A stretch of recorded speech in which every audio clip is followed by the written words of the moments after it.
مولانا عبدالحکیم اسحاق کے بیانات کے لیے حکیم اسحاق آفیشل کو سبسکرائب کریں۔ مولانا عبدالحکیم اسحاق۔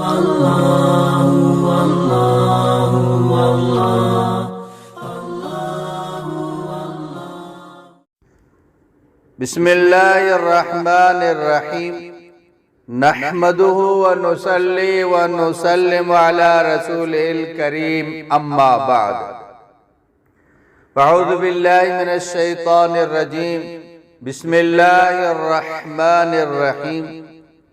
آج ایک بہت ہی نہایت قیمتی وظیفہ آپ حضرات کے سامنے پیش کر رہا ہوں۔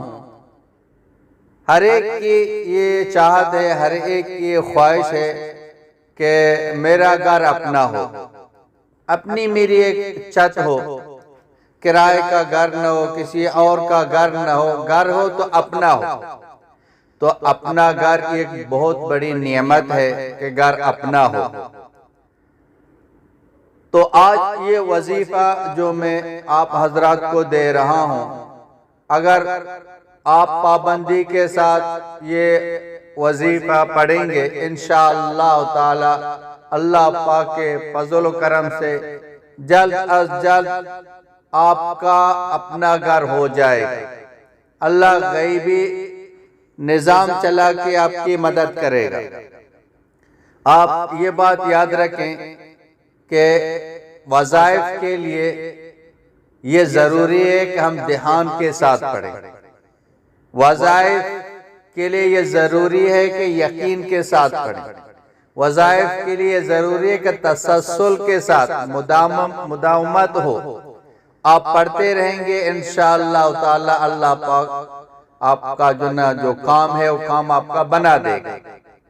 وہ وظیفہ یہ ہے، عشاء کی نماز آپ نے پڑھ لی، فرض پڑھ لیے، 2 سنتیں پڑھ لی، دونوں سنتوں کے بعد اب 300 مرتبہ درود ابراہیمی پڑھیں گے اور 100 مرتبہ سورہ قریش پڑھیں گے۔ اس کے بعد ہاتھ اٹھا کے اللہ پاک سے اپنی چھت، اپنا گھر اللہ سے مانگیں گے۔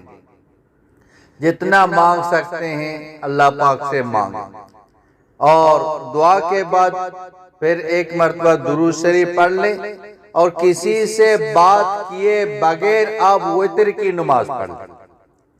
اسی طرح آپ پڑھتے رہیں، مانگتے رہیں، پڑھتے رہیں انشاءاللہ تعالی۔ آپ یہ نہ سوچیں کہ میں چند دن کر لوں گا، اگر کام نہیں ہوگا تو چھوڑ دوں گا، پھر آپ کا کام نہیں ہوگا۔